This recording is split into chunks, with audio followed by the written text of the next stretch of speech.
Hello, how you doing and welcome back to the channel. Is Finn Russell the best fly half in the world at the moment? That's what I'm going to be discussing in this video after the opening 3 rounds of the Six Nations. It's a topic I've actually heard discussed in a few other places this week. From what we've seen from Russell, I think it's quite an interesting discussion, but I've got a really boring answer for you, but one hopefully that actually does make sense. If you are new here, do subscribe to the channel and like the video, and also drop a comment down below. Do you think Finn Russell is the best fly half in the world at the moment? If you are doing a fantasy world 15, is Finn Russell your number 10? Let me know. All right, let's get into it. So as I said in the intro, this is something I have heard spoken about elsewhere this week. I heard it on the Ruck podcast from the Times, the Rugby pod mentioned it as well, and Will Kelleher actually in the Times on his Monday Maul, which you can find online, did a really good kind of in-depth analysis of where Finn Russell is at the moment and the case for him being the best fly half in the world. So do go and seek that out. But off the back of all of those things and hearing this mentioned, I thought I would go into it and have a chat about it and kind of see what we all think on Finn Russell's performances at the moment. And I said I've got a really boring answer for you, and I do, because ultimately it is maybe. And part of this is, if we're being honest and you look at international rugby at the moment and the systems all the different teams play, the specific game plan sides are trying to play, it's all about the system, really, isn't it? So, for example, Johnny Sexton is perfectly fitted to that Irish system. And if you picked Finn Russell up, put him in a green jersey and had him starting for Ireland, would he be as effective in that system as Johnny Sexton? Maybe not. I think you could say the same for Richie Mo'unga with New Zealand and a number of other nations where people might feel that their fly half is the best fly half because they fit the best into their system. So that's kind of the boring but also correct answer on this. But there is quite a good argument for Finn Russell at the moment. And I think this kind of stems from the way in which he has developed his game of late. And the Finn Russell who we saw for quite a few years was a fly half who was capable of doing something brilliant, whether it be an unbelievable double man miss pass to unlock a defence or a little chip over the top. But did he have that all-round game, that all-round control to consistently affect games at the highest level? I think it was a bit hit and miss, and I think there were some negatives and downsides to him. In fact, I think John Barclay said that on 5 Live's Rugby Union Weekly podcast this week. Obviously, he's a guy who's captained Scotland, who's played with Finn Russell, and he made the point that almost the downside of Finn Russell has kind of flattened out a little bit. He's a lot more of a consistent performer now, and so what we're generally seeing is his best.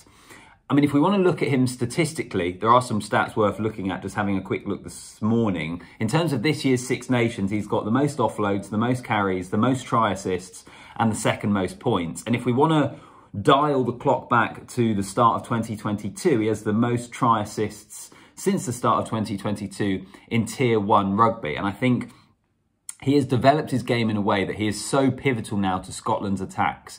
In terms of the line breaks they're making in this Six Nations, their conversion rate has been pretty high. I think their attack, for the most part, has been a lot more efficient. I know it wasn't quite as much against France in Paris, but speaking generally in the opening 3 games of this Six Nations, their attack has been a lot more consistent. I think a big part of that is down to Finn Russell. And of course, Hugh Jones, Tuipulotu, Van der Merwe, other guys will come into that in terms of his effectiveness. But I just think the development we've seen of Finn Russell has been really, really impressive of late.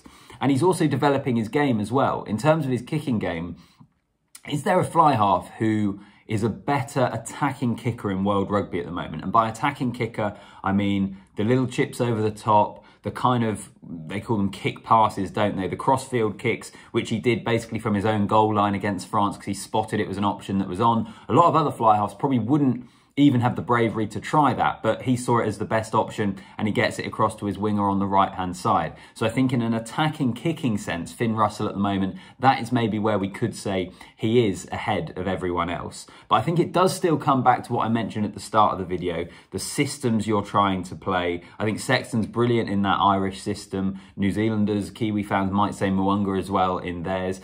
Outside of that though, at this moment in time, Russell, Sexton, Mo'unga. Who else am I missing? Andre Pollard for South Africa. I think his form's been too up and down. I'm really excited about Manie Libbok, who I think could be the next regular fly half for South Africa. He's a bit more of a running 10. I don't think you can put Owen Farrell in that category at the moment from what we've seen so far in the Six Nations. Obviously, Wales are in a little bit of turmoil. Paolo Garbisi's only just come back for Italy. Roman Untermach's form hasn't been that great for France, I wouldn't say, over the start of the Six Nations and also the autumn. So, yeah, I don't know. I think Sexton, Russell, Mo'unga, they are all in the conversation. And one thing I do think we could say actually around this debate of is Finn Russell the best fly half in the world, not everyone might agree that he would be their starting fly half. But I don't think there's many people that would begrudge him a spot on the bench of that team. If you want someone to come on and break the game open, it's probably going to be Finn Russell your choice. So you might almost have the most people selecting him in a wider squad of 23. Would he be your starting 10?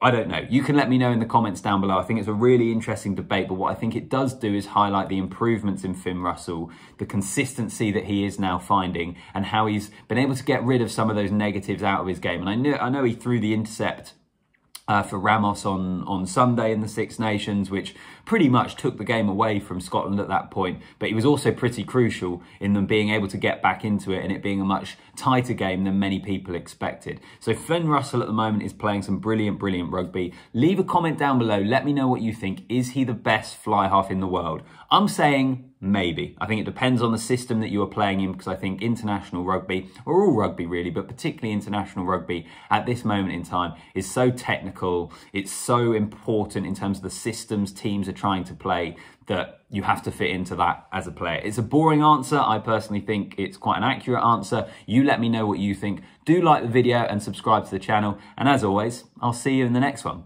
Nice one.